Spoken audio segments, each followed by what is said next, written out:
بسم اللہ الرحمن الرحیم۔ السلام علیکم۔ حضرت صالح علیہ السلام اللہ کی جانب سے بھیجے ہوئے نبی تھے۔ آپ علیہ السلام قوم سمود کی طرف بھیجے گئے تھے۔ آپ علیہ السلام نیک کاموں کی طرف بلاتے اور برے کاموں سے روکتے تھے۔ قوم سمود گناہوں میں مبتلا تھی۔ قوم سمود کے لوگ آپس میں ایک دوسرے سے ظلم کرتے تھے۔ صالح علیہ السلام نے اپنے قوم سے کہا کہ کیا تمہیں قوم عاد کے بارے میں معلوم نہیں ہے؟ ان کا انجام کس طرح عبرتناک ہوا اور اللہ نے کس طرح انہیں سزا دی۔ قوم سمود کا خاص پیشہ بھیڑ بکریوں کی پرورش اور تجارت تھی۔ قوم سمود دولت سے مالا مال تھی اور جسمانی طور پر قوی بھی تھی۔ اس قوم کی اخلاقی حالت اچھی نہیں تھی۔ ذرا ذر اسی بات پر لڑ مرنے کے لیے تیار رہتے تھے۔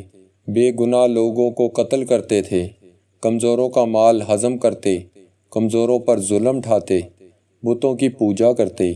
اس قوم کو راہ راست پر لانے کے لیے اللہ نے حضرت صالح علیہ السلام کو نبی بنا کر بھیجا۔ حضرت صالح علیہ السلام ان سے کہا کرتے کہ اے قوم، اللہ تعالیٰ کی بندگی کرو، اس کے سوا کوئی حقیقت معبود نہیں۔ اللہ نے مجھے پیغمبر بنا کر بھیجا ہے تاکہ تمہیں اللہ کے عذاب سے ڈراؤں۔ لوگ ان سے کہتے، ہمارے پاس دولت بھی ہے، قوت بھی ہے اور عزت بھی ہے۔ اگر اللہ کو نبی بنانا منظور ہوتا تو ہم جیسوں کو نبی بناتا۔ اگر اللہ ہم سے ناراض ہوتا تو ہمارے کھیتوں کو اجاڑ دیتا، ہمیں رہنے کے لیے عالی شان مکانات نہیں دیتا۔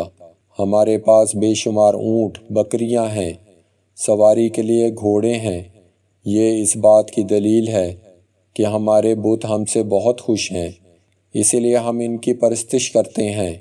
ہم یہ بات برداشت نہیں کر سکتے کہ تم ہمارے معبود کو برا بھلا کہو۔ ہمیں ان کی پرستش سے نہ روکو۔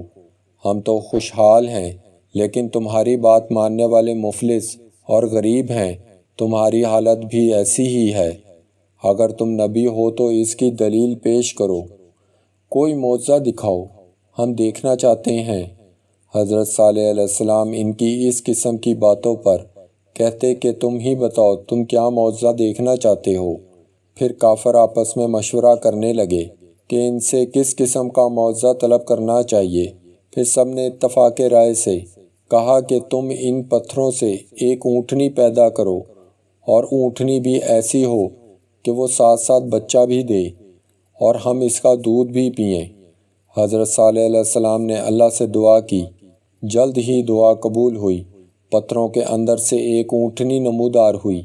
اونٹنی بہت خوبصورت تھی۔ اونٹنی کے ظاہر ہونے کے بعد ہی اس جگہ گھاس اگائی اور ایک پانی کا چشمہ بھی جاری ہو گیا۔ اونٹنی نے گھاس کھائی، چشمے سے پانی پیا، اسی ساعت کے اندر بچہ بھی جنا، اونٹنی دودھ بھی دینے لگی۔ کافروں نے جو معجزہ طلب کیا تھا سب پورا ہوا۔ پھر حضرت صالح علیہ السلام نے اپنی قوم سے کہا کہ تم لوگ جو چاہتے تھے ہم نے اللہ کو پکار دیا، اللہ نے پورا کر دکھایا۔ کیا تم اب بھی اپنی ضد پر اڑے رہو گے؟ کافروں نے کہا کہ ہم ایمان نہیں لائیں گے، نہ آپ علیہ السلام کی باتوں پر عمل کریں گے۔ کافر اونٹنی کو تنگ کرنے لگے۔ اونٹنی جب پیاس سے تڑپتی اور کنویں کے پاس جاتی تو اسے پانی پینے نہیں دیتے۔ بعد میں اونٹنی کو مارنے لگے۔ اس کا چلنا پھرنا دوبھر کر دیا تھا۔ وہ اذیت کے مارے کراتی رہتی، لیکن کافروں کو رحم نہیں آتا۔ حضرت صالح علیہ السلام ان سے کہتے کہ اونٹنی کو اذیت نہ پہنچاؤ، اسے چرنے دو، جہاں جانا چاہتی ہے جانے دو۔ وہ اگر پانی پینا چاہے تو اسے پیاسا نہ رکھو۔ ایک دن اونٹنی چشمے سے پانی پیے گی اور دوسرے روز تم اور تمہارے جانور پئیں گے۔ اس کے روزانہ کے معمول میں کوئی فرق نہ آنے دو۔ تم اللہ سے ڈرو اور اسی کی عبادت کرو۔ تم جو کچھ کھاتے پیتے ہو وہ سب کچھ اللہ ہی دیتا ہے، یہ سب کچھ اسی کا کرم ہے۔ تمہارے بت تمہارے کوئی کام نہیں آتے۔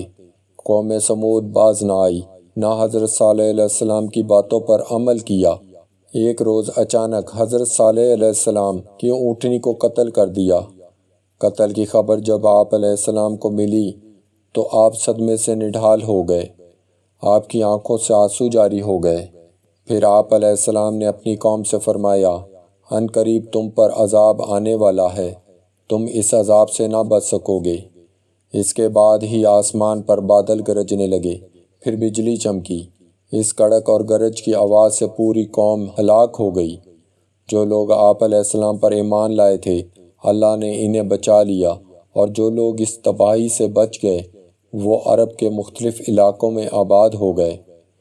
قوم سمود کی تباہی اور بربادی کے آثار حجاز اور شام کے درمیان سامان عبرت کے نشان چھوڑ گئے۔ غزوہ تبوک کے بعد جب اسلامی لشکر تباہ شدہ آبادی سے گزر رہا تھا تو انہیں پانی کی ضرورت پڑ گئی۔ وہاں پانی کا ایک کنواں دیکھا۔ لشکر نے آٹا گوندنے کے لیے پانی لیا تو آنحا حضرت صلی اللہ علیہ وسلم نے فرمایا کہ جس بستی میں اللہ نے اپنا عذاب نازل کیا اس جگہ کی کوئی چیز استعمال نہ کرو۔ دوستو، اچھی سٹوریز کے لیے چینل کو لائک کریں، شیئر کریں اور سبسکرائب کریں۔